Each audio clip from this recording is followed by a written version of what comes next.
यहाँ पे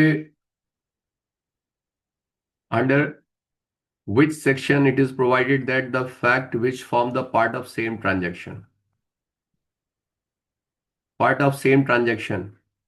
ये सेक्शन 4 में है। पार्ट ऑफ सेम ट्रांजैक्शन जो रेस जस्टे के नाम से भी जाना जाता है, चूंकि रेस जस्टे वर्ड जो है हमारे सेक्शन 4 में यूज नहीं हुआ है, ठीक है, लेकिन इंग्लिश लॉ का ये जो कॉन्सेप्ट है वो इनकारपोरेट किया गया है, वो ऑप्शन नंबर सी में, पार्ट ऑफ सेम ट्रांजैक्शन। मैंने कई बार बताया है पार्ट ऑफ सेम ट्रांजैक्शन का क्या मतलब होता है। पार्ट ऑफ सेम ट्रांजैक्शन का मतलब है कि जो इस तरीके से कनेक्टेड होते हैं, इस तरीके से जुड़े होते हैं कि उन्हें एक ही नाम से जान लिया जाए, तो उन्हें मान लिया जाता है कि वो एक ही समव्यवहार के भाग हैं और वो सारे के सारे रेलिवेंट होते हैं। यहां पे फिर आपसे क्वेश्चन कर रहा है कि under which of the following section the doctrine of res gestae has been dealt with. तो डॉक्ट्रिन ऑफ रेस जस्टे पहले जो था वो 6 में, और अब जो है वो 4 में। तो अभी की बात ही करूंगा, पुराने से आपको कोरिलेट नहीं करता हूं जानबूझ करके, कोई कंफ्यूजन ना हो। तो सेक्शन जो है वो 6 में है यहाँ पे। A is the accused of, section number 4 था ना भाई, section number 4, A is the accused of the murder of B by beating him, and whatever was said or done by A or B or the bystander at the beating of so shortly before or after as to form the part of transaction। यहाँ पे देखिए कि A जो है वो B को मार रहा है, और यहाँ पे A B के द्वारा जो भी बातें बोली जा रही हैं और जो वहां पे खड़े हुए लोग हैं उनके द्वारा जो बातें बोली जा रही हैं, वो सारी की सारी बातें जो है वो क्या हो जाएगा, वो रेलेवेंट हो जाएगा, वो रेलेवेंट फैक्ट होता है। जब आप इलस्ट्रेशन में जाओगे, आप तो इलस्ट्रेशन में दिया हुआ है ए जो है बी को मार रहा है यहां पे, तो इनके द्वारा और इनके द्वारा at the time of commission of an offence, so shortly before and so shortly after, before and after और at the time of commission of an offence, जो भी बातें कही गई हैं या की जाती हैं वो सारा का सारा पार्ट ऑफ सेम ट्रांजेक्शन बन जाता है, पार्ट ऑफ सेम ट्रांजैक्शन बनता है। Anything which is done show shortly before an offence and anything which is said or done so shortly after the events are happening or or at the time of commission of an offense। तो यहां पे मारते हुए ये चाकू लेकर के इसको दौड़ा रहा है, तो जो बोल रहा है और ये जो बोल रहा है और यहाँ पे जो लोग खड़े हैं उनके द्वारा जो बातें बोली जा रही हैं वो सब के सब पार्ट ऑफ सेम ट्रांजैक्शन बन जाता है, और वो सारा का सारा सेक्शन 4 में रेलेवेंट होगा, सारी बातें जो उनके द्वारा कही गई हैं।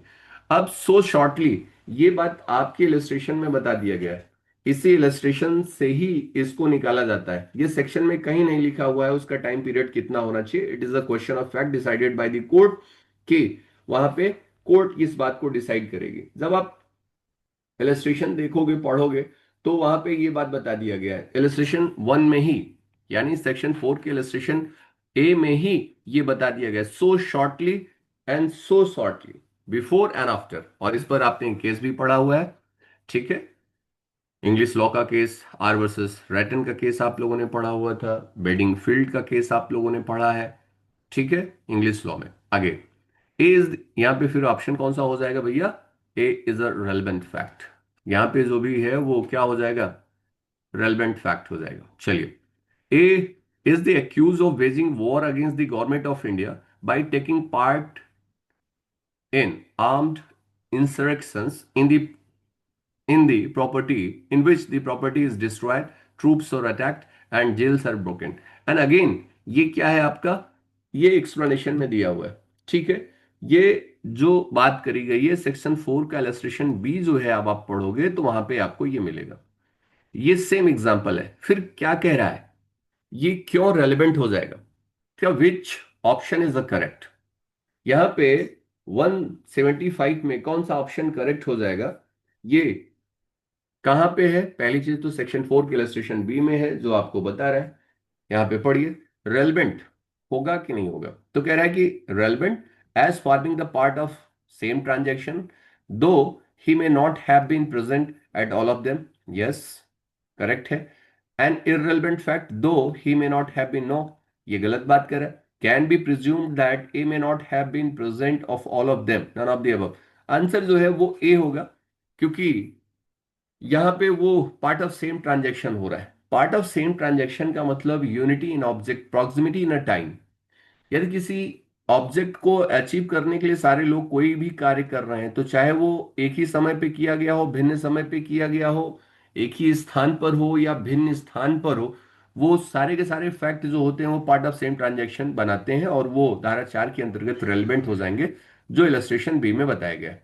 Again, is accused of waging war against the government of India, same things. A sue for the label contained in a letters forming the part of the correspondence। अब ये इलस्ट्रेशन सी है आपका। सेक्शन 4 का, सेक्शन 4 का जो illustration है आपका वो कौन सा है आपका, दिस वन, सेक्शन 4 का इलस्ट्रेशन सी। ये कह रहा है कि एक पत्राचार हो रहा है किसके बीच में, ए और बी के बीच में।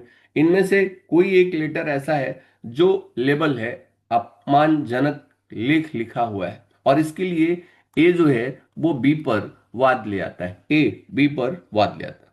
तो ऐसे विषय जिस सब्जेक्ट्स पर ऐसा लेबल क्रिएट हुआ है, उससे रिलेटेड जितने भी लेटर पास हुए होंगे, इनके बीच में करस्पॉन्डेंस हुआ होगा, वो सारे के सारे रेलेवेंट हो जाएंगे। तो आइए देखते हैं कौन है।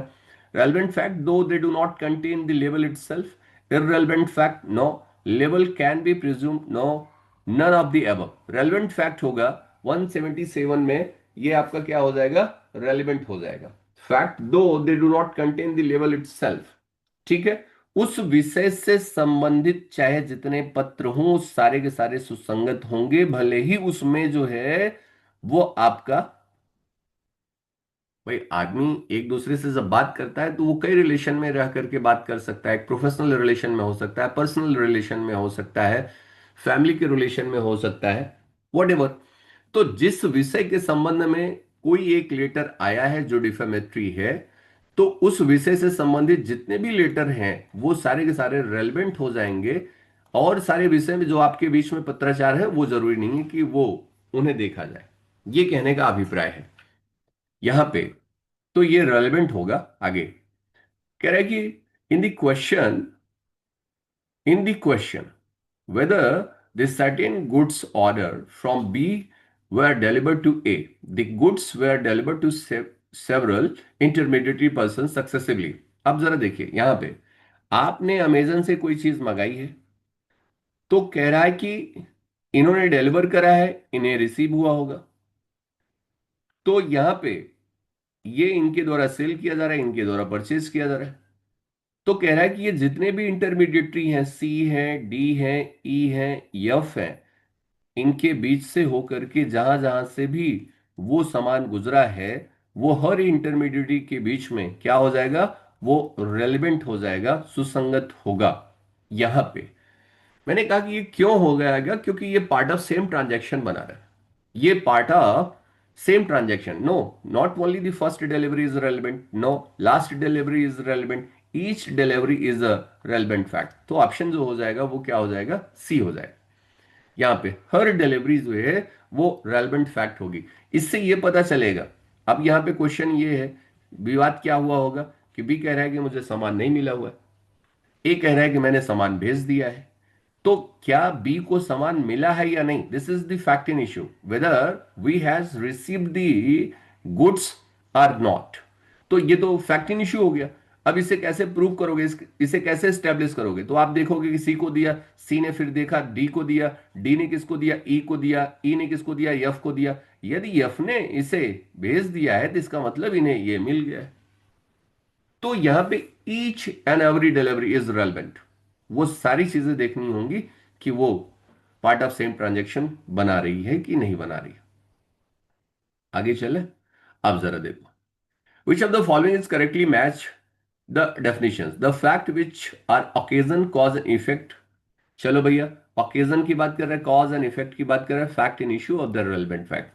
ये सीईओ, मैं इसे अक्सर बताता हूं, कॉज है, इफेक्ट है, ओकेजन है, अपॉर्चुनिटी है। ये जो बात कर रहा है वो आपके कहां पे बात कर रहा है, ये 5 में बात कर रहा है। तो 5 कहीं पे है, ये आपका दूसरा। मोटिव, प्रिपरेशन एंड प्रीवियस और सब्सिक्वेंट कंडक्ट, ये आपका बात करता है 6 में।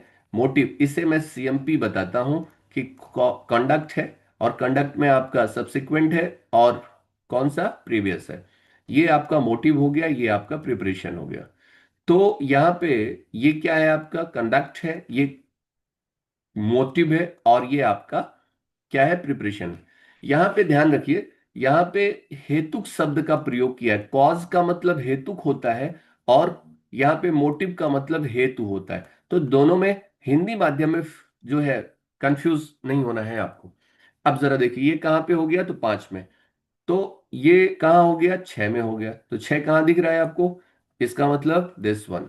ठीक है, दूसरे का फर्स्ट हो गया। आ जाओ भैया। तो पहले का क्या हो गया आपका, पहले का जो आपका बना दिस वन, द इफेक्ट, ये आपका 5 है। दूसरे का क्या बना आपका, ये बना आपका 6, धारा 6 हो गई। Fact necessary to explain or introduce of the relevant fact, जो एक्सप्लेन कर रहा है या जो इंट्रोड्यूस कर रहा है, ये कहां पे जाएगा। इसका मतलब तीसरा जो है आपका, तीसरा का जो सेक्शन बनेगा आपका, वो कौन सा बनेगा, 7वां सेक्शन बनेगा। तो 7 कहां पे है आपका, दिस वन। इसका मतलब तीसरे का कौन सा हो जाएगा, तीसरे का 4 हो जाएगा। पहले का कौन सा हो गया, पहले का आपका,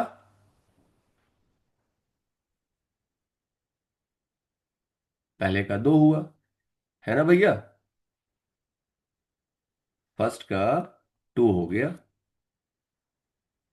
क्लियर है यहां तक। The things said or done by the conspirator in reference to the common design, ये चौथे का जो है वो क्या हो जाएगा आपका, चौथे का, धारा 8 कहां दिख रही है, चौथे का 3, चौथे का 3, ये कहां पे है आपका, मिल गया कि नहीं मिल गया। एक का दो, एक का दो कहाँ है। ऐसे जगहों पे बहुत ज्यादा परेशान होने की जरूरत ही नहीं है, पहले से ही आपका क्लियर हो गया। यदि आपको एक भी आंसर यदि क्लियर है, पहले का कौन सा हो जाएगा, फैक्ट कॉज इफेक्ट, ये धारा 5 की बात कर रहा है। धारा 5 कहाँ है, 1 का 2, 1 का 2 कहाँ है, यहाँ पे, और किसी 1 में है ही नहीं है। इसका मतलब पहला ऑप्शन। तो मेरा कहने का मतलब ये मैं आपको समझाने के लिए बता रहा हूं। अदरवाइज आप जो है, यदि आपको ऑप्शन में एक मिल गया और बाकी कुछ नहीं है और 100% करेक्ट है, तो बस यहीं से करके निकल जाइए, बाकी क्यों टाइम वेस्ट करना। Again, any such fact which possess the probative force is called the evidence, ये ऑलरेडी मैं आपको पढ़ा चुका हूं कि कोई भी ऐसा fact have the possesses the probative force, इसके पास क्या है, आपके पास ये सामंत की डेफिनेशन है, ये सामंत की डेफिनेशन है। सालमंट मैं कई बार आपसे बता चुका हूं। The fact which though not in issue are so connected with the fact in issue or relevant fact and it form the part of same transaction under the section 4। अब ये क्या है आपका, ये बता दिया गया है, सेक्शन 4 के बारे में बात कर रहा है। इसका मतलब पार्ट ऑफ सेम ट्रांजैक्शन के बारे में बात कर रहा है, रजिस्ट्री के बारे में बात कर रहा है। दो not in issue and may have awkward at the same time and place और द डिफरेंट टाइम और द प्लेस, इसका मतलब ऑप्शन नंबर इसका जो है वो कौन सा हो जाएगा, सी ऑप्शन हो जाएगा। जब कोई तथ्य इस तरीके से जुड़े हों, चाहे वो एक ही समय पर हुए हों, यानी विवाद्यक तथ्य ना होते हुए भी विवाद्यक तथ्य से वो जुड़ा होता है। The fact which are so connected, the fact though which are not a fact in issue but are so connected with the fact in issue और relevant fact to form the part of same transactions, भले ही वो एक ही समय पे हुए हों या वो डिफरेंट टाइम पे हुए हों, एक ही प्लेस पर हुए हों या डिफरेंट प्लेस पर हुए हों, तो वो क्या हो गया, तो ऑप्शन नंबर आपका सी हो जाएगा। The fact which are occasion cause and effect, ये किसके बारे में बात कर रहा है, सीईओ के बारे में बात कर रहा है। ये कॉज है, इफेक्ट है और आपका ओकेजन है। तो ये धारा आपकी कौन सी हो गई, धारा 5 हो गई आपकी, बीएसए में बता दिया गया है। कॉज एंड इफेक्ट, कुछ अपराध ऐसे होते हैं जिनका कारण भी होता है और उस कारण से कोई रिजल्ट भी निकलता है, ये कॉजल ऑफेंस कहलाते हैं। तो यहां पे ऐसे जो ऑफेंसेस हैं उनका कॉज और इफेक्ट दोनों देखा जाता है। कॉजल ऑफेंस, इसका मतलब जैसे आपने चाकू मारा, तो चाकू मारा तो उसका कुछ रिजल्ट निकला होगा, ग्रीवियस इंजरी कॉज होगी, हो सकता है उसकी डेथ हो जाए। तो यहां पे कॉज क्या था, स्टैबिंग करना, चाकू मारना, ये कॉज है। और यहां पे कारण पैदा किया गया ना यहां पे।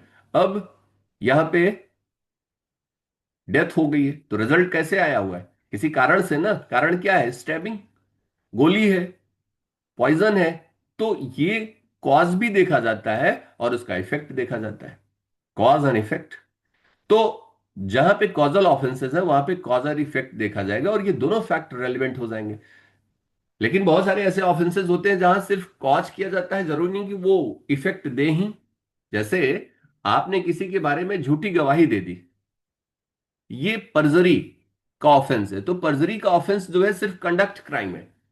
यहां पे कॉज तो दिखा लेकिन रिजल्ट जरूरी नहीं है कि पैदा हो, जो आप चाहते थे वो हो ये जरूरी नहीं है, कोई रिजल्ट पैदा हो उसका कोई प्रभाव ही नहीं निकला, तो वहां वहां के लिए नहीं। लेकिन जो कॉजल ऑफेंसेस हैं तो वहां पे ये रेलिवेंट हो जाता है, धारा 5 की बात कर रहा हूं। The question is whether A robbed B, the fact that the shortly before the rob B went to fair and the money in his position and that he showed it or mention the fact that the he had. अब जरा देखिए ये किसके बारे में बात कर रहा है, ये इलस्ट्रेशन में आपको दिया हुआ है साहब, ये आपके यहां इलस्ट्रेशन में है। और इलस्ट्रेशन कौन सा है, पहला ही इलस्ट्रेशन दिया हुआ है। सिंपल सी बात है, मुझे ये बताइए कि जब आप मेला गए हो तभी तो आपको लूटा जा सकता है। तो मेला जाना ये क्या है, ओकेजन है। फेयर क्या है, ओकेजन है। तो उस ओकेजन पर गए हैं आप, तो ये जाना एक क्या है, एक रेलिवेंट फैक्ट है। आपके जेब में पैसा होना ये एक रेलिवेंट फैक्ट है। पैसा नहीं होगा तो फिर लूट किस बात की, भाई पैसा। अच्छा, and mention the fact that he had it to third person, और उसके पास पैसा है ये भी बता रहा है। मान लो बड़े गुपचुप तरीके से पैसा लेके गए हो, लोगों को पता ही नहीं है, लेकिन आप सबको दिखा रहे हो कि देखो भैया हमारे पास इतना पैसा है, तो ये भी फैक्ट जो है रेलिवेंट होगा। And the opinion and the and the option is the correct, कौन सा ऑप्शन हो जाएगा, तो ये रेलिवेंट होगा या नहीं होगा, रेलिवेंट होगा भाई। मुझे ये पता ही नहीं कि आपके पास पैसा है या नहीं है, तो ये अवसर नहीं देगा। लेकिन मुझे ये पता चल गया कि आप जो है 2 लाख रुपए लेकर के मेले में आए हो, तो ये जो है मेला ओकेजन हो गया। अब मैं अपॉर्चुनिटी तलाश करूंगा कि कहां से वो पैसा मैं आपसे ले लूं, यानी आपसे लूट कारित करूं। तो ये बताना एक रेलिवेंट फैक्ट है।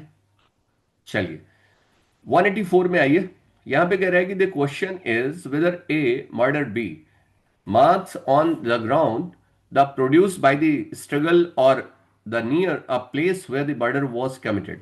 Which option is correct according to the illustration provided in the section 5 of the BSA and 2023? The question is whether A murdered B marks on the ground produced by the struggle at or near the place where the murder was committed. Which option is correct according to the, अब जरा देखिए, ए murder किया गया है भाई, ए murder कर रहा है, murdered B, marks on the ground produce by the struggle. अब जरा देखिए यहां पे ये क्या है, इफेक्ट है। तो जहां भी ऐसे मर्डर किया गया है वहां पे कुछ स्ट्रगलिंग साइन होंगे ना, तो वो जो इफेक्ट कॉज हुआ है वो रेलेवेंट फैक्ट होता है। तो struggle marks of the murder are relevant fact, struggle marks of the are irrelevant fact, नहीं नहीं रेलेवेंट फैक्ट है। जो भी आपके शरीर पर निशान है, जो भी जमीन पर निशान है, जो भी आप इंप्रेशन छोड़ करके कहीं आ रहे हो, ये सब इफेक्ट है।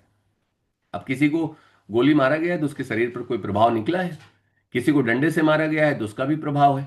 ये सारे के सारे फैक्ट रेलिवेंट होते हैं और इसीलिए देखो मेडिकल एग्जामिनेशन करा लिया जाता है तुरंत।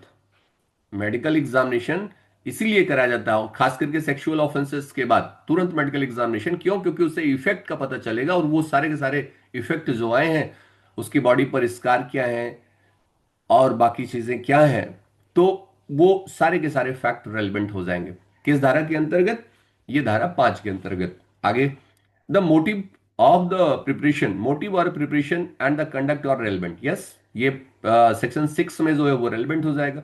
मैं आपसे बार बार कह रहा हूं सीएमपी कहां पे है, 6 में है। कंडक्ट है आपका प्रीवियस, आपका प्रीवियस कंडक्ट है या सब्सिक्वेंट कंडक्ट है आपका, या जो है इससे रिलेटेड जो प्रोविजन है आपके वो मोटिव है और प्रिपरेशन है। यानी प्रिपरेशन हो गया, कंडक्ट हो गया, और आपका जो है प्रिपरेशन, कंडक्ट और मोटिव, ये तीनों रेलिवेंट है कहां पे, 6 में।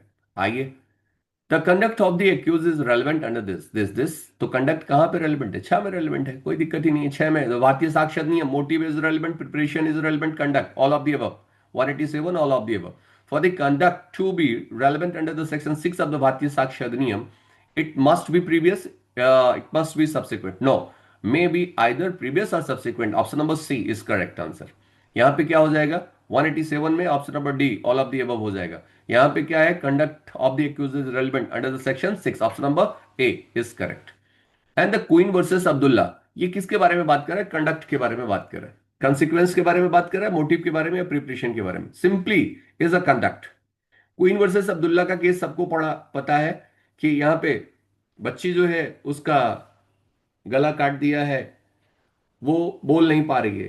तो क्वेश्चन उससे पूछा जा रहा है और क्वेश्चन पूछने के बाद उसने हाथ से उत्तर दिया हुआ है.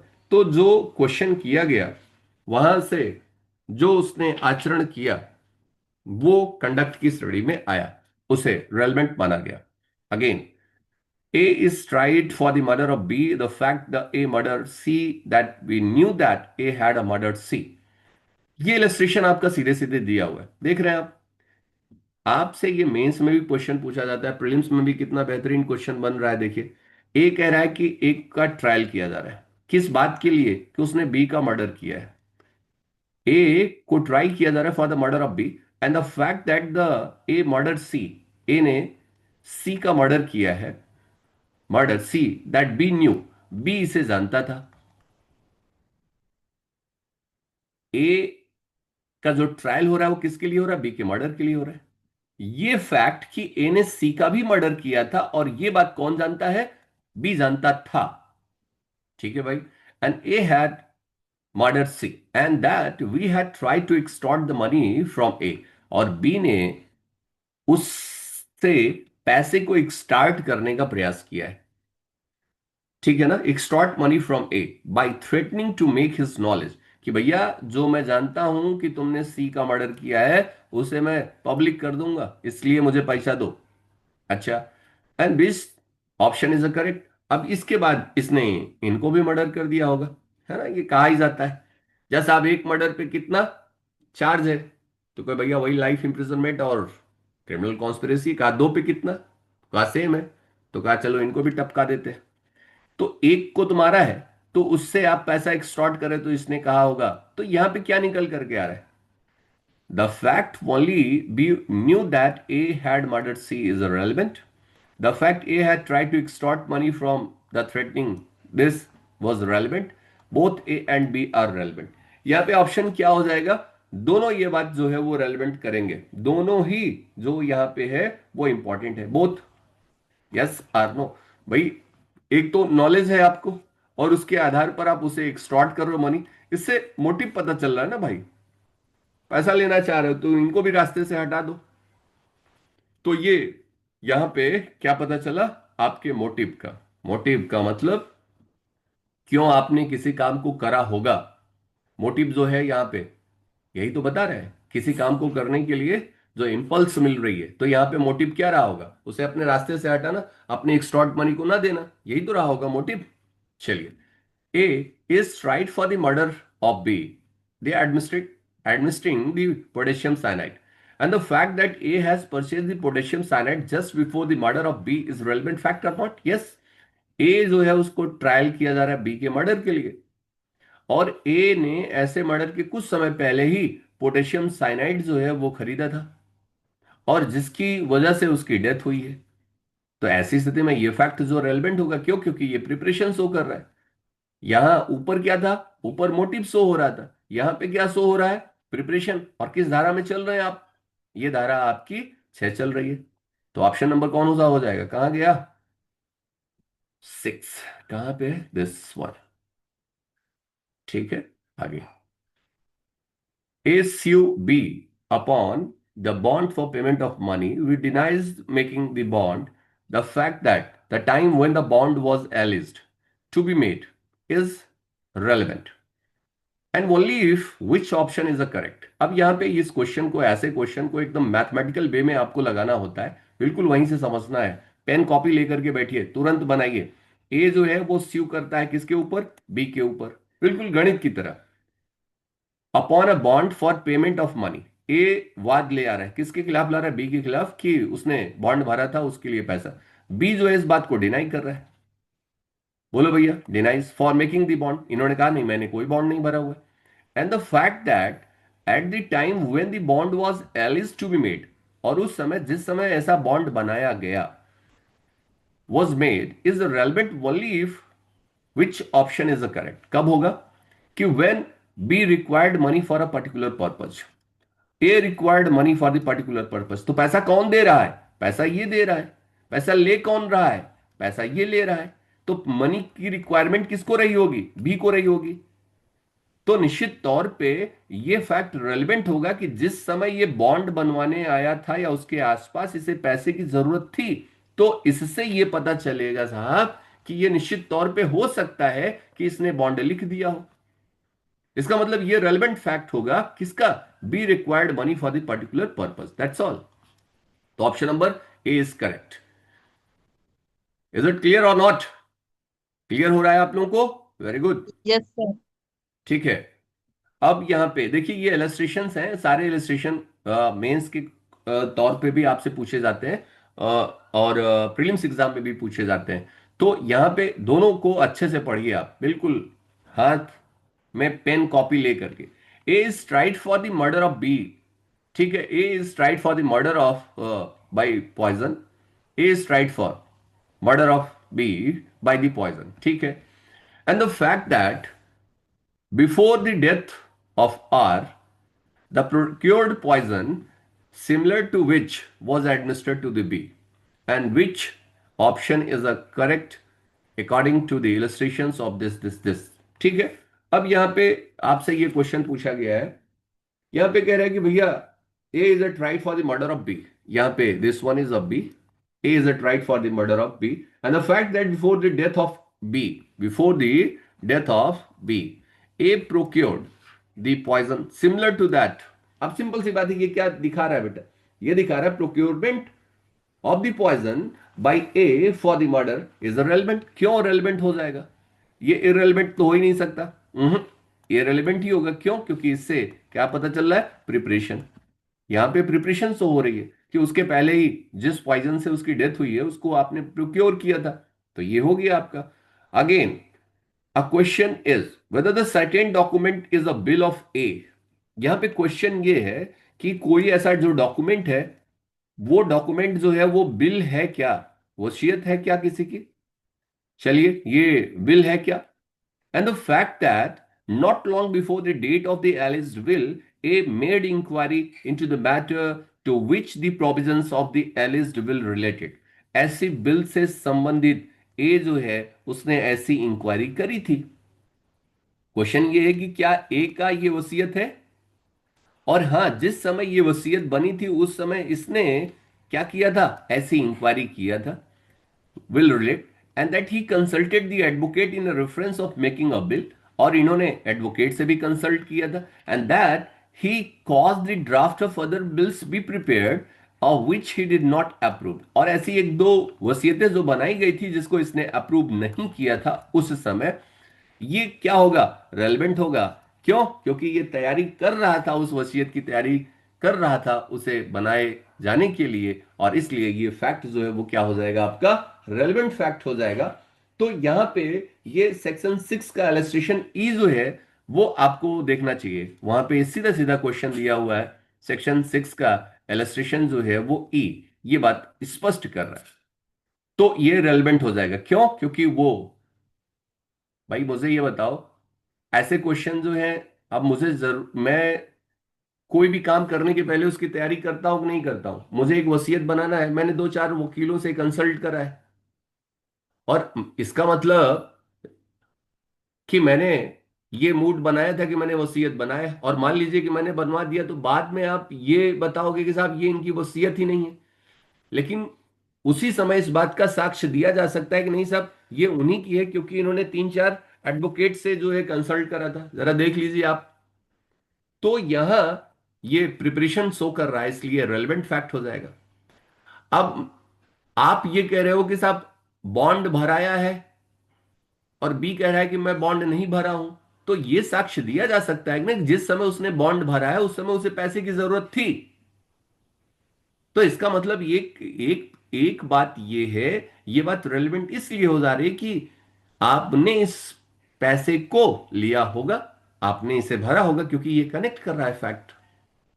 तो यहां पे ये बात सिद्ध हो रही है। अब मुझे मान लो कि पढ़ाई करने के लिए कहीं जाना है, और उसके लिए मैं बैंक में 2 4 बार गया, 2 4 बार मांगा, बैंक ने मुझे पैसा नहीं दिया। मैं किसी किसी के पास गया, उसने कहा प्रॉमिसरी नोट लिखो और उसके बाद पैसा दे रहा हूं तुमको 2 लाख रुपए, और बाद में मैंने मना कर दिया। तो अब ये बात बताएगा कि साहब इनको पैसे की जरूरत थी, आप बैंक वाले से पूछिए सर ये 4 राउंड मारे थे, इनको कोई पैसा नहीं दे रहा था। तो ये कहने का मतलब है ये रेलिवेंट हो जाएगा, तैयारी के तौर पर शो करेगा। 196A is the accused of a crime that the fact the either before or the time of the after the alleged crime, A provided the evidence which should tend to give the facts of the in appearance favorable to himself and he destroyed him। अब ये simple सी बात है भाई, is the accused of a crime, simple सी बात है। And the fact that either before or the time or of the alleged crime is provided the evidence, ठीक है, which should tend to give to the facts of an appearance favorable to himself, and that he destroyed or concealed the evidence absence of the persons who might have been। अब कोई अपराध के लिए इनको क्या किया गया, चार्ज किया गया, इन्हें एक्यूज बना दिया गया, और यहां पे इनके द्वारा ऐसे लोगों को डराया जा रहा है, धमकाया जा रहा है, एविडेंस को डिस्ट्रॉय किया जा रहा है, या उसे कंसील किया जा रहा है, या उन्हें अब्सेंस करने का प्रयास कराया जा रहा है, जो विटनेस हो सकते हैं। ये सारे फैक्ट जो है वो रेलिवेंट फैक्ट होंगे। क्यों रेलिवेंट होंगे? क्योंकि इससे सब्सिक्वेंट कंडक्ट इनका नजर आ रहा है साहब, ये आर आर रेलिवेंट, ये फैक्ट्स क्या हो जाएगा, रेलिवेंट हो जाएगा। क्यों? क्योंकि इसका सब्सिक्वेंट कंडक्ट नजर आ रहा है यहां से। तो ये जो है आपका क्लियर है या नहीं है? Answer is yes. ये बात सिंपल सी बात है। अब आप एब्सकॉन्ड कर जाते हो, ये आपका बाह्य आचरण जो है दर्शित करता है। आप फरार हो जा रहे हो, आप एविडेंस को डिस्ट्रॉय कर रहे हो, आप जो है लोगों को धमका रहे हो। तो ये सब क्या है, आपके आचरण को दर्शित कर रहा है। कौन सा? सब्सिक्वेंट, जो अपराध घटित होने के बाद का आचरण है। तो ये रेलिवेंट हो जाएगा सेक्शन 6 के अंतर्गत। सेक्शन 6 में ये रेलिवेंट हो जाएगा। आगे द क्वेश्चन इज, जहां पे क्वेश्चन नहीं समझ में आएगा बेटा पूछ लीजिएगा एक बार, जो बात नहीं समझ में आएगी, ठीक है, लास्ट में जरूर पॉइंट नोट करते रहिएगा। Another question is whether the A robbed B. The fact that after B was robbed, C said A's presence, the police are coming to look for the person who robbed B। अब simple सी बात है यार, ए जो है उसने B को लूटा है, ये फैक्ट कि ऐसे जो है रॉबरी के बाद सी कह रहा है कि भाई पुलिस आ रही है उस मैटर को देखने के लिए, और बी जो है वो इमिडिएटली क्या कर जाता है, भाग जाता है। तो यहां पे ए रॉब्ड बी, ठीक है ना। तो ऐसी स्थिति में ये बात रेलिवेंट होगा कि नहीं होगा? और ये आर वर्सेस रिचर्डसन की केस आप लोगों ने पढ़ा था। आर वर्सेस रिचर्डसन की केस में क्या था, वही सेम फैक्ट है। आर वर्सेस रिचर्डसन, यहां पे रिचर्डसन का केस क्या था, जब लोगों ने, अब वो फ्यूनरल में है, जिस लड़की की उसने हत्या करी है उसी के फ्यूनरल में वो प्रेजेंट है। जैसे ये पता चला कि पुलिस आ रही है हर लोगों की जूते की नाप लेने के लिए, तो वैसे ही रिचर्डसन वहां से भाग गया। इस क्या शो कर रहा है, उसका सब्सिक्वेंट कंडक्ट शो कर रहा है। कोई नहीं भागा, आप ही भागे, ठीक है ना। तो ऐसी स्थिति में ये क्या हो गया, रेलेवेंट फैक्ट हो गया। तो कहां पे है, escaping of A is relevant fact, escaping of A is irrelevant fact, escaping of A is not relevant fact. बोलो भैया। तो यहां पे स्केप जो कर रहा है वो क्या हो जाएगा, रेलेवेंट फैक्ट होगा या नहीं होगा? Answer is yes. 197 का ऑप्शन जो है वो क्लियर हो जाएगा, स्केपिंग ऑफ ए। तो ए जो है उसने बी को लूटा है, ये बात तो क्लियर है ना। और जैसे ही पता चला, सी कह रहा है कि भैया पुलिस आ रही है, अब ये भाग जाते हैं। तो भागना इनका ये सब्सिक्वेंट कंडक्ट को शो करता है। आगे आइए sir. And the question is whether the A owes B 10,000 rupees of the fact that A asked C to lend him money and that the D say to C the presence and a hearing। अब simple सी बात है, ये illustration आप लोगों ने पढ़ा हुआ है, यस आर ना? ये क्वेश्चन आपने पढ़ा हुआ है, ये क्वेश्चन आपका जो है सेक्शन 6 का इलस्ट्रेशन जी में बता दिया गया साहब। सेक्शन 6 ये कहीं नहीं है, सारे इलस्ट्रेशन बेस्ड क्वेश्चन है। कितना इंपॉर्टेंट क्वेश्चन है ये। आपका इलस्ट्रेशन जो है वो जी है, पढ़िए सब लोग, वहां पे मिलेगा आपको। अभी समझिए। तो अब सिंपल सी बात है, मेरे सामने कोई ऐसा व्यक्ति खड़ा हुआ है, ए जो है बी से मांग रहा है कि भैया 10,000 रुपए दे दो। बी से 10,000 रुपए मांग रहा है। अब यहीं पे सी खड़ा हुआ है, और सी बी से कहता है कि देखो ऐसा है कि ए ने ऑलरेडी मुझसे पैसा ले रखा हुआ है। ये पैसा देने के नाम पे बहुत ही डल आदमी है, इसको पैसा सोच समझ करके देना। He has already taken the 10,000 rupees for me. He has taken the money from me. ये किसके सामने कह रहा है? इन्हीं के सामने कह रहा है। और यहां से ये शांत होकर के चले जाते हैं बिना किसी बात के, बिना किसी विरोध के। ये क्या बता रहा है? ये आपका कंडक्ट शो करता है। कौन सा कंडक्ट बता रहा है? इसका मतलब आपके प्रेजेंस एंड हियरिंग में यदि कोई बात की जा रही है और आप उस पर अपनी टेनेट कंसेंट दे रहे हो, यानी मौन रह जा रहे हो, इसका मतलब आप उस पर सहमति दे रहे हो। इसका मतलब already you have taken the money. ऐसा नो। तो यहां पे ये रेलिवेंट होगा कि नहीं होगा? हो जाएगा सर। हो जाएगा। तो यहां पे ये बात रेलिवेंट है।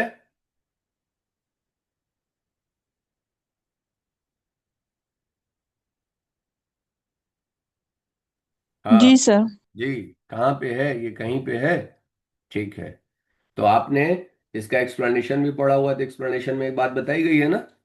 एक्सप्लेनेशन, उसके प्रेजेंस और हियरिंग में ये बातें बोली जा रही हैं, ठीक है ना। जब उसका कंडक्ट जो है वो रेलेवेंट हो, तो उसके प्रेजेंस और हियरिंग में यदि कोई बात बोल रही है, तो सेक्शन 6 का एक्सप्लेनेशन 2 इस बात को क्या कर रहा है? स्पष्ट करता है। ठीक है ना। ये ध्यान रखना है आपको। Is it clear? आगे चलते हैं। अब भैया, question is whether A robbed B. The fact that the after B was robbed, C said in A's presence, हो गया है आपका, क्लियर है। And the police are coming, वही बात, सिंपल सी बात है, फिर वो भाग लेता है, तो ऐसी स्थिति में फिर वो जो स्केप कर रहा है उसका कंडक्ट जो है वो रेलिवेंट हो जाएगा। हाँ या ना? मेरे हिसाब से समझ में आ जाना चाहिए था सबको, क्लियर हो जाना चाहिए। आगे सेक्शन 200 जो है वो आपकी क्या बता रही है? Sorry, question number, the question is whether A was raped. ये क्वेश्चन कई बार पूछा गया, मेंस एग्जाम में भी पूछा गया। ऐसे मामलों में आपको कंप्लेंट करना होता है। कंप्लेंट किए बिना यदि कोई कार्य किया जा रहा है, और ये आपका सेक्शन 6 का इलस्ट्रेशन जे जो है वो आपके वेयर एक्ट में दिया हुआ है, इलस्ट्रेशन जे। तो the statement of A that C had been raped is not relevant, though it may be relevant as dying declaration under the section 26A of the BSA or as corroborative evidence under the section 160। इसका मतलब यदि वो बिना complaint किए हुए इसने ऐसी कोई बात करी है, बिना परिवाद किए हुए कोई बात करा हुआ है, तो वो कंडक्ट के तौर पर इस धारा में रेलिवेंट नहीं होगा। लेकिन यदि उसकी डेथ हो जाए तो डाइंग डिक्लेरेशन के तौर पर 26A में रेलिवेंट हो जाएगा, या उसके कोरोबोरेटिव के तौर पर 160 ऑफ द बीएसए में रेलिवेंट हो जाएगा। हाँ, लेकिन यदि उसने यही बात परिवाद करते हुए कहा होता, तो ऐसी स्थिति में वो धारा 6 के अंतर्गत रेलिवेंट होता। Is it clear? अब यहां पे ये बात जो है वो परिवाद करने की बात है। परिवाद करने का मतलब मैं अपनी वीडियो में बता चुका हूं आपको।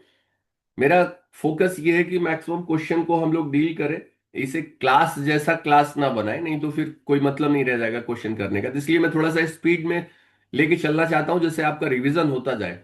बाकी क्लास यदि देखना है, इससे रिलेटेड यदि कोई टॉपिक देखना है, तो फिर आप लेक्चर पे जाइए। आगे, and the question is whether the A was robbed. Again वही बात है, ये आपने पढ़ लिया, आगे चलते हैं। And the fact which are necessary to explain or introduce. The facts are necessary to explain or introduce the relevant facts of a place, name, date, relationship, or identity of a parties are relevant provided in। Simple सी बात है। धारा जो आपकी 7 है भारतीय साक्ष्य अधिनियम की, सेक्शन बी आपका जो दिस वन, ये जो है वो रेलिवेंट है आपका, जहां पे इंट्रोडक्टरी बारे में बात कर रहा है, जहां पे आपके सपोर्ट के बारे में बात कर रहा है, जहां पे कंट्रडिक्शन के बारे में बात कर रहा है, जहां आइडेंटिटी को फिक्स करने के बारे में बात कर रहा है। तो यहाँ पे दो शब्द है, क्या है? प्लेस है, नेम है, डेट है, आपका रिलेशनशिप है, आपकी आइडेंटिटी ऑफ द पार्टीज है, ये सारा का सारा रेलिवेंट होगा कहाँ पे? ये आपकी धारा 7 में। And the question is whether A given the document is the will of A.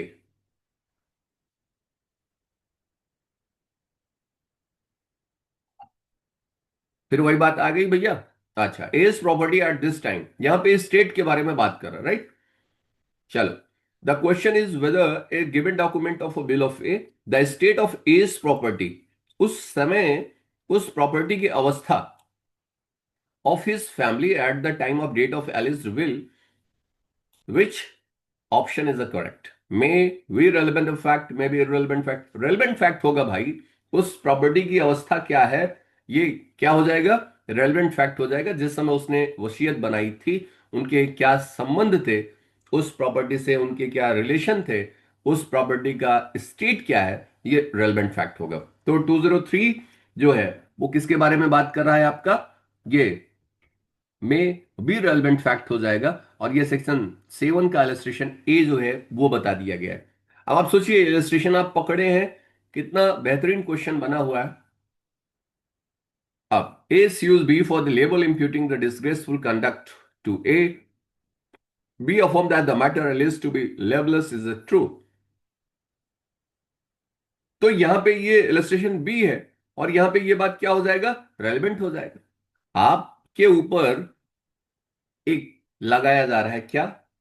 Charge, जो लेबलस है, ऐसा कोई लेटर लिखा है उसने, ठीक है, निकृष्ट आचरण का लांछन लगाने वाला अपमान लेख उसने लिख दिया हुआ है, और इसके लिए उस पर वाद लाया जाता है। तो ये वो बताता है कि भाई जो मैंने लिखा हुआ वो बात सच है, वो ऐसा कह रहा है। तो उस समय जो उनके रिलेशन है, पार्टीज के जो रिलेशन है आपस में, वो रेलिवेंट हो जाएंगे। इसका मतलब संबंध यदि खराब होगा तो निश्चित तौर पे हो सकता है आपने उसके बारे में लिखा हो, है ना, अपमान लेख जब प्रकाशित किया हुआ है, तो उस समय उन उस समय की स्थिति और उनके संबंध, जब ऐसा पब्लिकेशन हुआ है, वो रेलिवेंट हो जाएगा। तो यहां पे मे बी रेलिवेंट और not, yes may be relevant, answer is relevant. आगे, is the accused of crime the fact that the soon after the commission of a crime abscond from his house is relevant। ठीक है भाई। अब जरा देखिए, धारा 6 के अंतर्गत सेक्शन 6 में आपको बताया कि after the commission of an offence वो क्या कर रहा है? मूव कर जा रहा है। जब वो मूव कर गया, यानी एब्सकॉन्ड कर गया, फ्ली कर गया, तो ऐसी स्थिति में ये रेलिवेंट हो जाएगा कहां पे? एज अ सब्सिक्वेंट कंडक्ट के तौर पर। लेकिन आप उसका एक्सप्लेनेशन दे सकते हो। यहां पे जो एक्सप्लेन करोगे, तो एक्सप्लेनेशन जो दोगे किस धारा के अंतर्गत? तो वो कह रहा है धारा 7 के अंतर्गत उसे एक्सप्लेन किया जा सकता है साहब। इसका मतलब हम ये कह सकते हैं कि साहब हमने जो यहां से अपने घर से गया, वो इस वजह से गया क्योंकि मेरा दूसरे दिन पेपर था, मेरे किसी क्लोज रिलेटिव्स जो हैं वो हॉस्पिटल में एडमिट थे, उन्हें ब्लड की जरूरत थी जिसे देना था मुझे, and you can explain the absconding.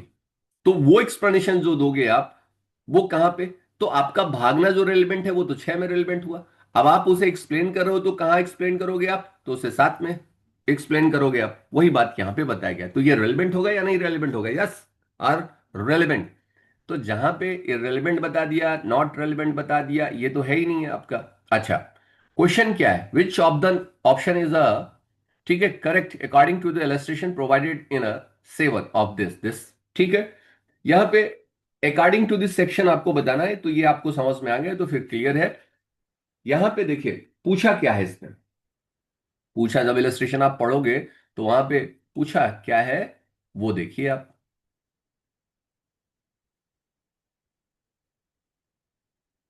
और वहां पे बियर एक्ट की लास्ट लाइन आप देखिए, are not relevant except in so far as they are necessary to show that the business was sudden and urgent. Are not relevant except, इसका मतलब नहीं except होगा आपका भागना, लेकिन कब? So far as they are necessary to show that the business was sudden. इसका मतलब A had a sudden and urgent business at the place to which went relevant standing to explain. हाँ, तो ये तब तक नहीं होगा रेलिवेंट जब तक आप ये बात आना दो भैया कि आपके जो बिजनेस था वो सडन था या अर्जेंट था। यदि ये आप शो करोगे तो फिर वो बात रेलिवेंट हो जाएगी, दैट्स ऑल। आगे, एस यू बी, ठीक है, intending to break the contract of the service of this made him this and says to A, I am leaving you because B has made me a better offer and which option is the correct according to the illustration provided this section 7।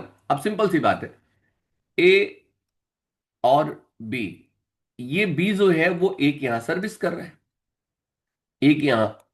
और जब ये इसे छोड़ता है, B जो है ए को छोड़ता है, तो छोड़ते समय ये कहता है साहब कि सी ने मुझे आपसे बेहतर ऑफर दिया हुआ है, आपसे बेहतर ऑफर दिया हुआ है। तो ये बात रेलिवेंट होगी कि नहीं होगी? I am leaving you because B has made me a better offer and which option is a correct according to the illustration of this. तो यहां पे इलस्ट्रेशन के बारे में बात कर रहा है। तो ये इलस्ट्रेशन जो है वो डी में आपका बता दिया गया। द स्टेटमेंट गिव्स, ये जो स्टेटमेंट इसने दिया है वो क्या है, रेलेवेंट हो जाएगा। इलस्ट्रेशन कौन सा है? डी में है साहब, इलस्ट्रेशन डी। और क्यों? क्योंकि यहां पे ये एक्सप्लेनेटरी है, एक्सप्लेन कर रहा है उसके कंडक्ट को। तो ऐसा कोई भी स्टेटमेंट जो एक्सप्लेनेटरी नेचर का होगा, उसके आचरण को दर्शित करेगा, वो रेलेवेंट हो जाएगा।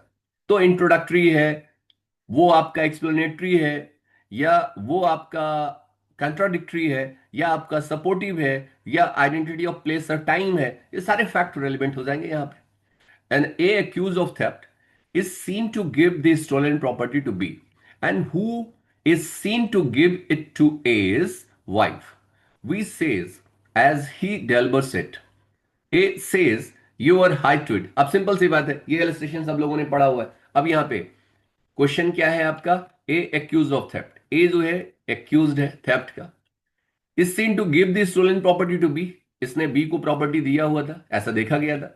And who is seen to give the property? A's wife, जो एज वाइफ है उसको ये प्रॉपर्टी इसने दिया था। इसने चुराया हुआ संपत्ति बी को दिया, और बी ने उस संपत्ति को ए की वाइफ को दिया। और जब ये इसको दे रहा था, बी ए को दे रहा था, तो उसने कहा कि इसे छिपा करके रख दो। बी कहता है ए की वाइफ से कि इसे छिपा करके रख दो क्योंकि ए ने ऐसा बोला है, ए ने ऐसा बोला है। तो ये बात रेलिवेंट हो जाएगी कि नहीं रेलिवेंट हो जाएगी साहब? ये आपका इलस्ट्रेशन कौन है? ये आपका इलस्ट्रेशन ई है, जहां पे क्यों रेलिवेंट हो जाएगा? The statement is relevant as explanatory of the fact which is a part of same transaction. ये अपने आप में एक्सप्लेन कर रहा है इसका स्टेटमेंट कि what was the nature of the property. ऐसा क्यों कहा होगा उसने, कुछ तो एक्सप्लेन कर रहा होगा ना यहाँ पे। तो ये क्या हो जाएगा? ये relevant explanatory of the fact which are part of same transaction, this one. ये पार्ट ऑफ सेम ट्रांजेक्शन है कि नहीं? इनको दे रहा है, इनको दे रहा है, और फिर यहां पे इससे क्वेश्चन कर रहा है। तो यहां पे ये क्या हो गया आपका? ये पार्ट ऑफ सेम ट्रांजेक्शन होने की वजह से ये क्या हो गया? रेलेवेंट हो गया। This one is a relevant. ठीक है, अब आइए, A is the tried for the riot and approve to, ठीक है, harry a march of the head of the mob and tries of the mobs which option is a correct according to the illustration provide this. ये simple सी बात है। अब आप किसी mob को क्या कर रहे हो? आप लीड कर रहे हो। तो वहां पे आपके द्वारा जो बातें बोली जा रही हैं, ये उसको एक्सप्लेन करने वाला होता है, उस नेचर को, उस मॉब के नेचर को। क्या कह रहा है? ठीक है, headed the March at the head of the mob. तो ये बात क्या हो जाएगी? 208 में ये रेलेवेंट होगा, रेलेवेंट एक्सप्लेनेटरी हो जाएगा 208। तो ये क्या हो जाएगा आपका? ये एक्सप्लेनेटरी होने की वजह से, और ये इलस्ट्रेशन जो है वो यफ है। सेक्शन 7 इलस्ट्रेशन जो है वो यफ में है, और ये दिस वन रेलेवेंट एक्सप्लेनेटरी। अब आप सिंपल सी बात है, किसी मॉब को आप लीड कर रहे हो और आप कुछ बोलते हुए जा रहे हो, तो इससे मॉब का नेचर जो है वो एक्सप्लेन हो रहा है। क्या है? उससे बात पता चलेगी। ठीक है, and that's why it is relevant. 209 कह रहा है is tried for the riot to prove the march, हो गया। And under the section 7 of the Bharatiya Sakshya Adhiniyam, the identification parade of the suspect are relevant, the identification parade of the chattels are relevant, both A and B are relevant. तो यहां पे दोनों हो सकता है कि नहीं हो सकता है?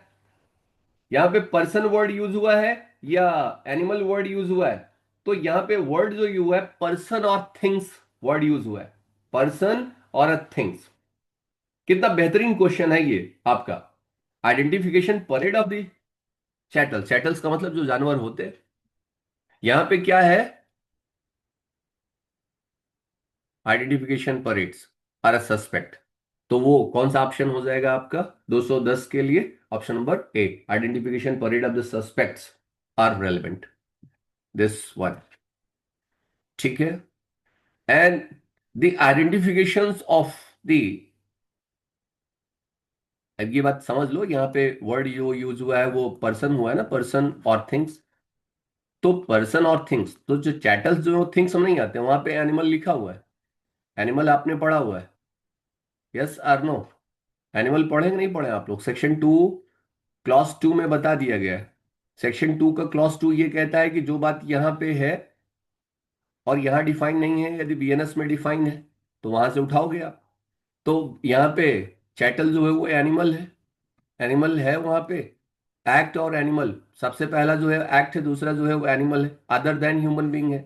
तो इसका मतलब यहाँ पे ये थिंग्स में नहीं आएगा, इसका मतलब ये रेलिवेंट नहीं है, यहाँ पे ये है। आगे चलते हैं।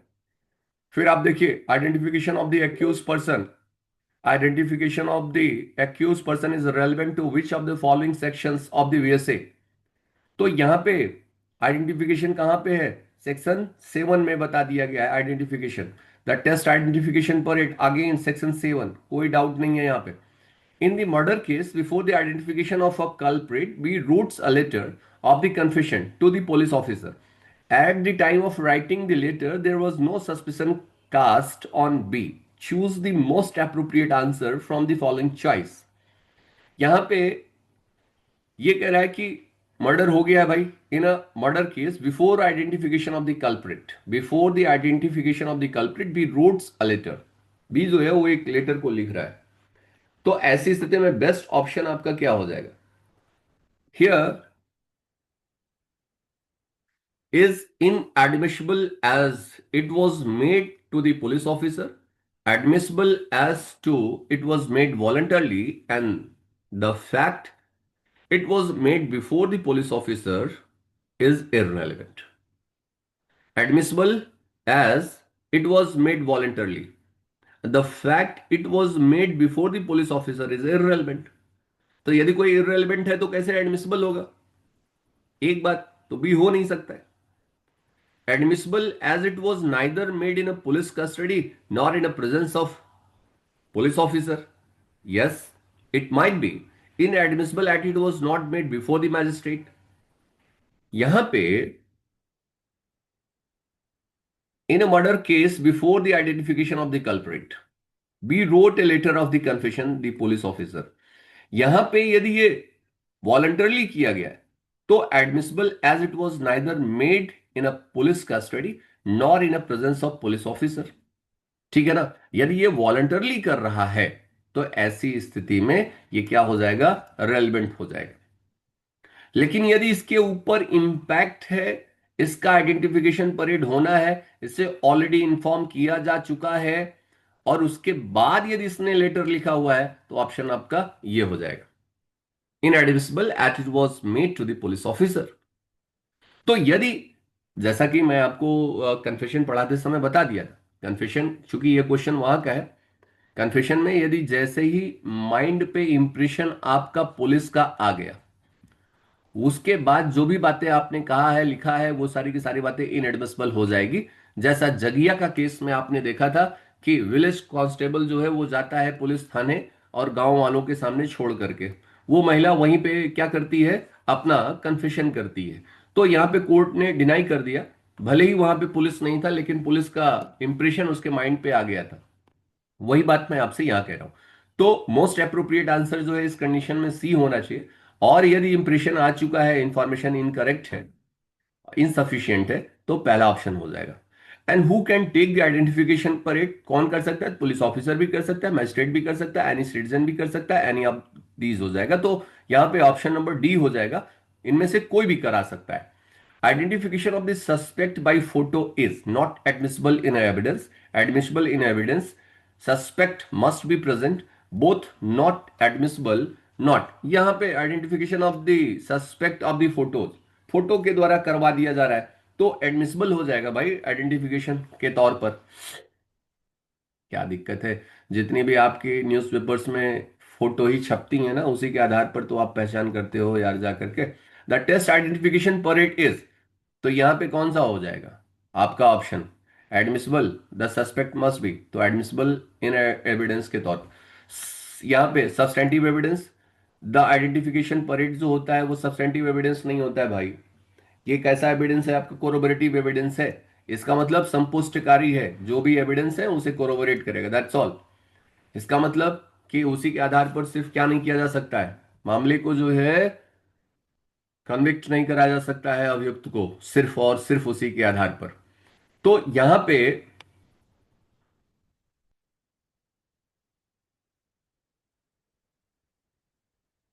To ensure the fairness and accuracy of the test identification parade, the requirement is the paradigm persons of the same social status, the persons of the same or similar physical appearance, along with the suspect paradigm, we done in the presence of all the witness simultaneously, none of these। तो यहाँ पे अब आपका identification TIP आप लोगों ने बहुत पढ़ा सुना होगा, इतना महत्वपूर्ण बातें नहीं। यहाँ पे सेम और similar physical appearance along with the suspect, ठीक है। तो ऐसी स्थिति में क्या हो जाएगा? पर्सन्स ऑफ द सेम और similar physical appearance along with the suspect. तो आप लोगों ने दामिनी मूवी देखा होगा, दामिनी मूवी में आप देख लीजिएगा, वही है आपकी, उसी कंडीशंस में आपको रखा जाएगा सामान्य परिस्थिति में, और उसी के बीच में सस्पेक्ट को भी रखा जाएगा। आइए, तो अब आप क्लियर करके बताइए कि एक्चुअली आपने उसे पहचाना था। TIP parade under the seven this हो गया टीआईपी बहुत। चलो, एंड टेस्ट आइडेंटिफिकेशन परेज, ये आपका Siddharth Vashisht Manu Sharma versus state of NCT का केस है 2010 का, ठीक है। यहां पे बता दिया गया है, क्या बताया देगा? Test identification parade is only in aid to investigation, ठीक है। 219 में ये Nitish Katara, Siddharth Vashisht Manu Sharma versus state NCT Delhi की केस में ये बताया गया था। Important case related to identification parade, ठीक है। यहाँ पे इंपॉर्टेंट केस जो है आपकी रिलेटेड है, किससे रिलेटेड है? तो आपका Ramnath versus state of Tamil Nadu, ये याद रखना है आपको, Ramnath versus state of Tamil Nadu. आगे फिर उसके बाद जो है, इन which of the following would not be relevant as a evidence under the section 6 of the VSA? Section 6 of the BSA, which of the following would not be relevant? ऐसे question पे तुरंत मैं आपसे कहा हूं कि आप इन्हें तुरंत अंडरलाइन कर लीजिए, नॉट बी रेलिवेंट। कहां पे? सेक्शन 6 में। अब दो बातें क्लियर हो गई, नॉट में आंसर है, जो क्वेश्चन है वो नॉट में है, निगेटिव में है, और क्वेश्चन जो है वो सेक्शन 6 पर है। अब आगे चलिए।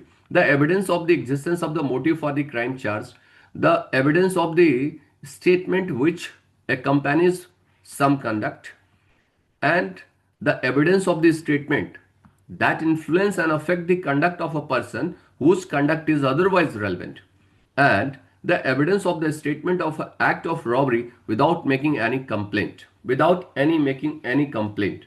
तो ये आप लोगों ने पढ़ लिया है। इसका मतलब इलस्ट्रेशन में ही अभी मैंने आपको बताया कि यहां पे क्या है, आप देखिए, evidence of the statement of the act of robbery without making any complaint जो है वो कंडक्ट के तौर पर रेलिवेंट नहीं होता है। वो कहां पे रेलिवेंट हो सकता है? 26A में डैंग डिक्लेरेशन के तौर पर, 160 में रेलिवेंट हो सकता है कोरोबोरेटिव के तौर पर, लेकिन धारा 6 के अंतर्गत एज अ कंडक्ट के तौर पर रेलिवेंट नहीं होता है। यहां पे बात 6 की है, तो बात 6 में यहां पे क्या क्या बताया था? सीएमपी बताया था आपको, प्रिपरेशन है, मोटिव है, कंडक्ट। कंडक्ट कौन सा है आपका? प्रीवियस और सब्सिक्वेंट, ये दोनों बात है। लेकिन यदि बिना कंप्लेंट किए हुए कोई स्टेटमेंट दिया गया है विदाउट मेकिंग अ कंप्लेंट, तो वो 6 के अंतर्गत कंप्लेंट के तौर पर नहीं है, वो कंडक्ट के तौर पर नहीं मानी जाएगी, लेकिन वो रेलेवेंट कहां हो जाएगी, यहां पे। तो ये ऑप्शन नंबर कौन हो जाएगा, डी। अब यहां पे देखो, मोटिव है, बिल्कुल है। Evidence of the statement accompanied with some conduct, yes. Evidence of the statement influence affect the conduct, yes. ये उसका एक्सप्लेनेशन टू है आपका। Again, the question tending to corroborate the evidence of the relevant fact are, the question tending to corroborate the evidence of the relevant fact are, कोई भी ऐसा जो कोरोबोरेशन कर रहा है, भैया क्या है, एडमिसिबल है, इनएडमिसिबल है, आइदर ए और B, none of the above. तो यहां पे क्या हो जाएगा आपका, एडमिसिबल हो जाएगा। क्या दिक्कत है, जो कोरोबोरेटिव इन नेचर का है एडमिसिबल होगा। आगे चलते हैं। Which of the following statement is a incorrect with regard to the test identification parade? बहुत टीआईपी पढ़ लिया आप लोगों ने। And which of the following, बाद में देखिएगा, which of the following case of the Supreme Court held the test identification, Siddharth Vashisht, again the identification is suspect by photo, yes admissible, no doubt, again. And the dumb witness, क्योंकि ये जो बात है, अब देखो ये आगे का क्वेश्चन आ गया यहाँ कूद के बीच में बिना मतलब का, लेकिन इसे आंसर करना है। जब आप इसे पढ़ोगे तो यहाँ पे देखा है डम्ब विटनेस के बारे में बात कर रहा है, तो सेक्शन 125 आपने देखा हुआ है। सेक्शन 125 कह रहा है कि who is unable to communicate verbally, तो ऐसी स्थिति में इनके द्वारा जो लिखा गया एविडेंस जो दिया गया एविडेंस होता है, वो क्या माना जाता है, deem to be oral evidence. तो सेक्शन 125 की ये बात कर रहा है, तो यहाँ पे ओरल एविडेंस हो जाएगा, भले ही वो आपका कैसा ना दिया गया हो, लिख करके ना दिया गया हो। Unable to this alibi under, चलिए, under which of the condition the court may take into the consideration the confession of one accused. अब अगेन ये क्वेश्चन आगे से कूद करके यहां आ गया, हिमसेल्फ टू अनदर पर्सन। इसका मतलब क्या है कि कन्फेशन की बात कर रहा है, तो कन्फेशन कह रहा है कि इनके द्वारा यदि कोई कन्फेशन किया गया है तो ये इनके खिलाफ कब लागू हो जाएगा, तो जब इनका और इनका ज्वाइंट ट्रायल हो रहा हो। तो ज्वाइंट ट्रायल होगा, यानी सेक्शन 24 आपने पढ़ा हुआ है बीएसए का, तो सेक्शन 24 में ज्वाइंट ट्रायल होगा, तो ये बात रेलिवेंट हो जाएगी। If they are tried jointly for the same offence, तो किसके लिए होना चाहिए, सेम ऑफेंस, ये भी जरूरी है। ज्वाइंट ट्रायल ही सफिशिएंट नहीं है, jointly for the different offence ना, सेम ऑफेंस के लिए इनका ज्वाइंट ट्रायल हो रहा है, तब के लिए हो जाएगा टू, ये आपका 29। एलिबाई इज गवर्न, एलिबाई जो है वो कहां से गवर्न हो रही है, सेक्शन 9 कहां दिख रहा है, धारा 9 जो है वो एलिबाई के बारे में, प्ली ऑफ एलिबाई के बारे में बात कर रहा है, यस और no. And which of the following section of the BSA 2023 deals with the plea of alibi, which of the following sections of the BSA 2023 with the plea of alibi, कहां गया भैया, नो दिस वन, कोई दिक्कत नहीं है यहां पे। The plea of alibi prosecution accused, कौन प्रस्तुत करेगा, the plea of alibi is established by, accused ही करेगा कि भैया ये जो घटना हुई थी मैं उस जगह पे नहीं था, मैं कहां था, दूसरी जगह पे था। Who will establish, the accused will establish, यही तो ले रहे हैं ना। तो आप यदि किसी नए तथ्य की बात करोगे, कोई फैक्ट बता दिया आपने प्ली ऑफ एलिबाई के बारे में, तो फिर आपके ऊपर बर्डन ऑफ प्रूफ है साहब, आप ही प्रूव करिएगा इसको, हम तो करेंगे नहीं, क्योंकि आप ही जो है वो नए फैक्ट्स के बारे में बात कर रहे हो। नए फैक्ट के बारे में आप बताओगे तो आप इस बात को प्रूव करोगे, मैं नहीं करने वाला हूं, ठीक है ना। अच्छा, आगे चले। And the case of the Dudhnath Pandey versus state of UP, बहुत इंपॉर्टेंट केस है दूधनाथ, कई बार पूछा गया है आपसे ये केस जो है, दूधनाथ पांडे, ठीक है। 233 दूधनाथ पांडे के बारे में, यहाँ पे पकड़ना आसान हो जा रहा होगा कि चूंकि उसी से रिलेटेड जो है चल रहा है, तो आगे आप बता ही देंगे, लेकिन जब अलग अलग होकर के आएगा तो फिर चीजें परेशान करेंगी आपको, ठीक है। तो वहां पे देखिएगा उस कंडीशन में। चलिए, अगेन दूधनाथ पांडे कहाँ पे, एलिबाई के केस में, the case of the Samul Das versus state of Bihar, ये आपने पढ़ लिया है। सामुल दास का केस जो है आपका, वो कहाँ पे है आपका, ये रजिस्ट्रे में आपको पढ़ा दिया है, ठीक है। आर वर्सेस पोस्टर का, वेडिंग फील्ड का केस, आर वर्सेस रैटन का, सामुल दास का, ये सारा केस आप लोगों ने पढ़ लिया है भाई। And the plea can succeed only if it is shown that the accused was far away at the relevant, कहां पे है ये, एलिबाई की बात कर रहा है। सिंपली क्वेश्चन, जब आपको क्वेश्चन समझ में आ जाए, was so far away at the relevant time and he could not be present at the place where the crime was committed, the Supreme Court of India, and this observation was referring the plea of alibi ही है। एक जगह पे जहां पे आपकी होने की बात की जा रही है और आप जहां हैं वहां से वहां तक पहुंचने की संभावना ही नहीं है, तो ये प्ली ऑफ एलिबाई का कॉन्सेप्ट है। And the fact which are inconsistent with any fact in issue are relevant is the basis of. अब ये किसके बारे में बात कर रहा है भाई साहब? ये बात कर रहा है आपका प्ली ऑफ एलिबाई के बारे में। मैंने आपसे कहा था दो फैक्ट जो एक साथ रह नहीं सकते, यहां पे ऐसे फैक्ट जो एक साथ रह नहीं सकते वो इनकंसिस्टेंट फैक्ट कहलाते हैं। ठीक है ना? यानी एक व्यक्ति यदि कलकत्ता में है तो बॉम्बे में नहीं हो सकता, बॉम्बे में है तो कलकत्ता में नहीं हो सकता है। तो ऐसी स्थिति की बात है ना? तो इनकंसिस्टेंट फैक्ट है, और ये कहां पे है आपका प्ली ऑफ एलिबाई में? सेक्शन कौन सा है आपका? 9 है। The fact in issue are relevant on the basis of this. चलिए, the question is whether A is committed the murder of a person on a particular day at Kolkata and the fact that on that day A was at the Lahore. ये relevant होगा कि नहीं होगा? बिल्कुल relevant हो जाएगा। कहां पे है ये आपका? Is relevant fact. Yes, clear हो रहा है आपको? And the a wife had only seen and speeding the vehicles. ये यार मैं आपको ऑलरेडी पढ़ा चुका हूं, आर वर्सेस जो है आपका फोस्टर की केस है जो आपने पढ़ा हुआ था। आगे चले, the criteria of the register proximity, बहुत इंपॉर्टेंट बात आ गई है आपकी, इसको ध्यान रखिएगा, वेरी इंपॉर्टेंट। रेजिस्ट्री की जो क्राइटेरिया है यानी पार्ट ऑफ सेम ट्रांजैक्शन, अर्थात सेक्शन 4 की जो क्राइटेरिया है वो देखिए जरा। Proximity of the time and place, yes, very important. Community of the purpose, yes, very important. Community of the action, तो कार्यों में, उद्देश्यों में, समय और स्थान में क्या है? निकटता है, तो ये माना जाएगा कि वो पार्ट ऑफ सेम ट्रांजैक्शन है। Part of same transaction. आप लोग जब आपसे इंटरव्यू में पूछा जाए कि पार्ट ऑफ सेम ट्रांजैक्शन का मतलब क्या है, तो एक स्टीफन की डेफिनेशन आप बताते हैं। स्टीफन की डेफिनेशन क्या कह रही है कि फैक्ट्स आपस में इस तरीके से कनेक्टेड हो कि उन्हें एक नाम से जाना जाए। उससे बेहतर ये वाली लाइन है, यदि आप बोल दे कि when any fact, when more than one fact has a proximity in a time and place or a community of the purpose and continuity of the actions, then it is known as the facts are related, are so connected, so form the part of same transaction। ये वाली line जो है आप याद कर लीजिए भाई, तीनों इसे नोट करिए आप। ठीक है? मैं आपको क्रिमिनल कॉन्स्पिरेसी का एग्जांपल दिया था यहां पे। क्रिमिनल कॉन्स्पिरेसी जो हो रही है, ऑब्जेक्ट क्या है? वो सेम है। पर्पस क्या है? सेम है। एक्शन जो है वो उनमें एकता है, एक रूपता है। टाइम और प्लेस के में क्या है? प्रॉक्सिमिटी है। तो ऐसी स्थिति में माना जाएगा कि वो चाहे एक स्थान पर हो चाहे वो भिन्न स्थान पर हो, वो सब के सब पार्ट ऑफ सेम ट्रांजेक्शन बनाएंगे। ध्यान रखिएगा। अब एक आदमी लाहौर में है, दूसरा जो है वो केरला में है, तीसरा मुंबई में है, चौथा जो है बंगलौर में, केरला में, कहीं भी हो सकता है। ये सब एक ही उद्देश्य के लिए काम कर रहे हैं, पर्पस सेम है। क्या? कि कोई कार्य करना है, कोई अपराध कारित करना है, तो पर्पस तो सेम हो गया। एक्शन भी कर रहे हैं, उनमें भी एकता है, एक रूपता है, और टाइम और प्लेस, तो ये माना जाएगा पार्ट ऑफ सेम ट्रांजेक्शन है। ठीक है? वन जो है स्टीफन के डेफिनेशन बताने के बाद इसका इलस्ट्रेशन आप यहां से दे सकते हैं।